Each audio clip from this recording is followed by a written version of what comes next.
Yes, I've been here for the last few days to try to get an understanding of how Liverpool Council has got to this crisis point. And I've seen the land that was sold off by the council for next to nothing, the developments that were abandoned, and I've heard accounts of a dysfunctional political culture that has developed here. Now, all of this was laid bare in the report that was released today.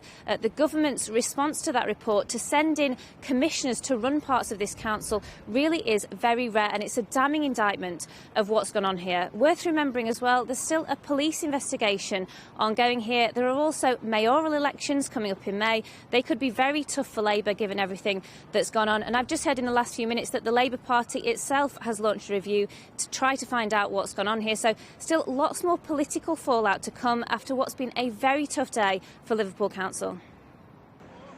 Millions were spent by Liverpool City Council to buy this land amid promises of an academy that would train a new generation of road workers. That was in 2015. It never materialised. So this academy that never happened is just one in a long line of broken promises.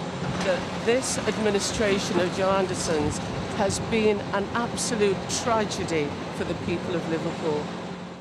This is a familiar story in this city. Land traded by the council, profits made by some, but promises broken along the way, and the people of Liverpool let down by their political leaders. That's the conclusion of a damning report released today that has forced the government to step in. It paints a deeply concerning picture of mismanagement, the breakdown of scrutiny and accountability, a dysfunctional culture putting the spending of public funds at risk. The government must now, he said, intervene with a package of emergency measures. This package is centred on putting in place commissioners who I will appoint to exercise certain and limited functions of the council as required for a minimum of 3 years. Max Caller led the government investigation, which was highly critical of the former Mayor Joe Anderson and those close to him. And there was clearly a small group of people who were taking some key decisions, and those decisions never got properly reported to Cabinet, never got properly reported to scrutiny, and so it was impossible for members to really find out what was going on. So the basics of local democracy were just not functioning. The case of the so-called Tarm Academy formed part of Mr Caller's investigation. Josie Mullen is a former Liberal Democrat councillor who has spent years trying to get to the bottom of what happened here, and she has faced resistance. Once they decide that you're asking too many questions, once they decide they don't like where you're going, they will throw everything at you. Now 2 companies, Cemex and King Construction, rent and use this land for their own commercial activities. The Mayor's promises of 1,000 new apprenticeships long forgotten. Everything that was said in that 2015 meeting has been abandoned in terms of the academy. And yet, King Construction and Cemex have had £4.2 million worth of land. The people who have lost out are the people who have lost out for the last 10 years in Liverpool, and that's the young unemployed.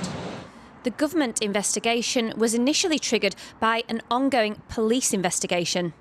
Operation Aloft began in 2017, investigating the sales of land by the council to developers. In 2019, it made arrests. One of them, leading council official Nick Kavanagh, the then Director of Regeneration. In September 2020, Mr Kavanagh was arrested again, alongside 4 others. 3 months later, and 5 more people were arrested, including the then Mayor Joe Anderson, his son David Anderson, and the council's former deputy leader Derek Hatton. All of those arrested deny any wrongdoing.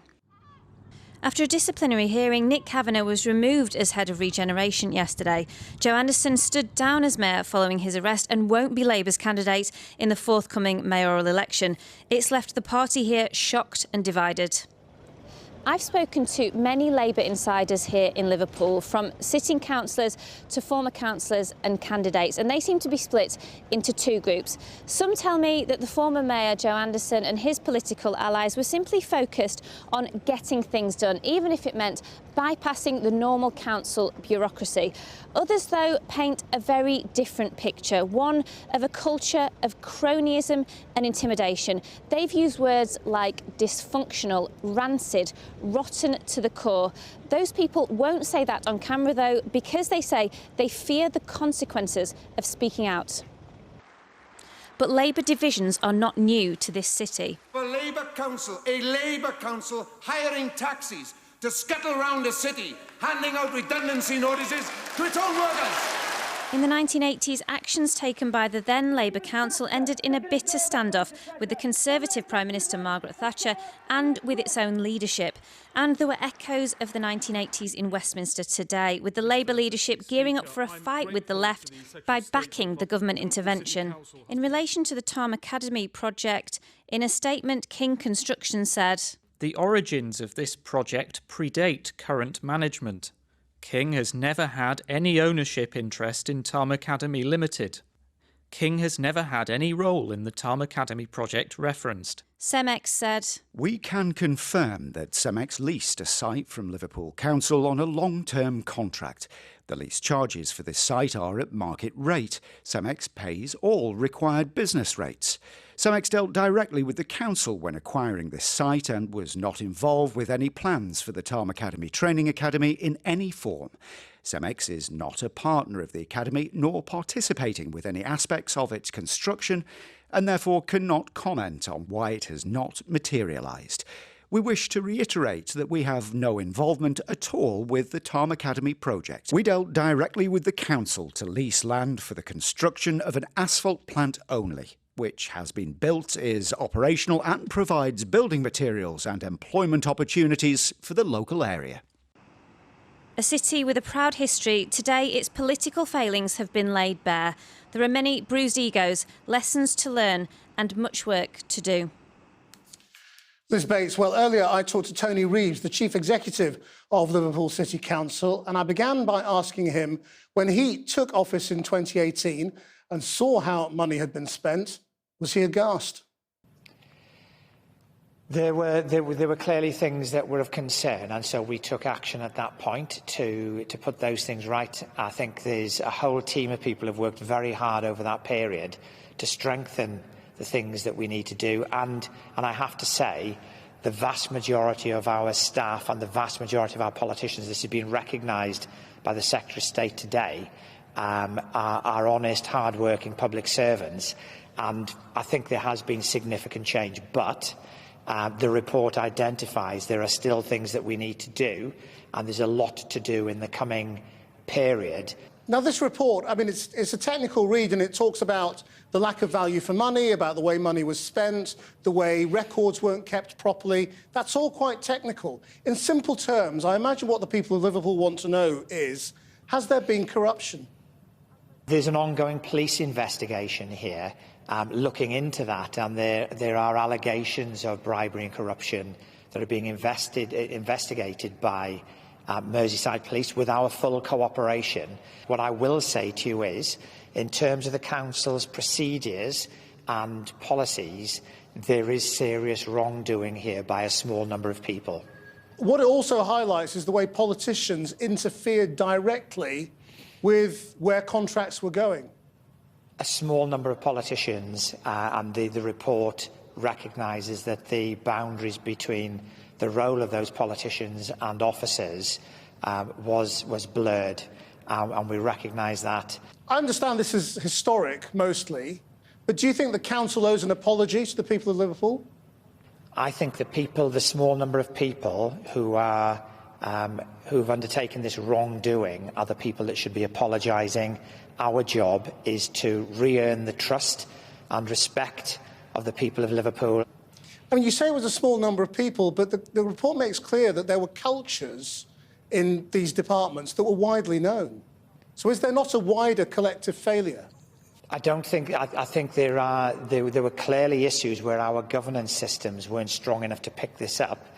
But and I've got to be careful here because of the police investigation. But the report is basically saying a small number of people operated outside the system. Proper decision-making processes weren't undertaken. Proper record-keeping wasn't in place, and so the audit trails for what was happening weren't in any way clear enough.